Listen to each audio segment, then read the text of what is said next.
புத்தகங்கள், நினைவுகள் எல்லாமே எந்த இடத்துல நாம் நிற்கிறோமோ அந்த இடத்துலையே நம்ம மனசை நிறுத்திடும். அதுதான் ரொம்ப முக்கியமானது.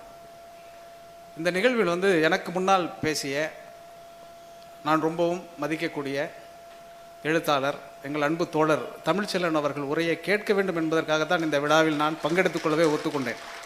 ரொம்ப அற்புதமான தமிழ் சிறுகதை வரலாற்றினுடைய வரிசையாக அவர் சொல்லி கொண்டு வந்த விதம் வந்து இன்னும் கொஞ்சம் 5 நிமிஷம் கொடுப்பாங்கன்னு நினைக்கிறேன். என்னை பேச வைக்கணுங்கிறதுக்காக ஒரு சீட்டு கொடுத்தாங்க. அந்த சீட்டு என்ன சீக்கிரம் முடிச்சுக்கங்கன்னு கொடுத்துருக்காங்க.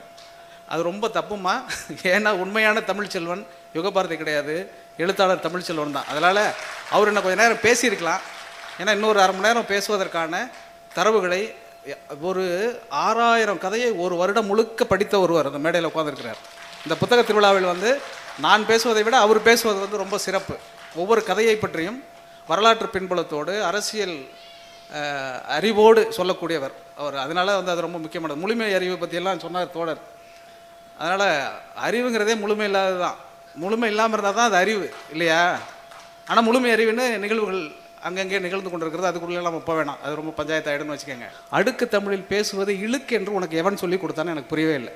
தமிழை அழகாக பேசுவது அழகு தானே. அது அடுக்கு தமிழில் உனக்கு பேச வரலைங்கிறதுக்காக அதை குற்றமாக சொல்லக்கூடாது, அது தவறாக புரிந்து கொள்ளக்கூடாது. என்னென்னா பொதுவாகவே ஒரு கருத்து வந்து எல்லாரிடத்திலும் பரவி இருக்கிறது.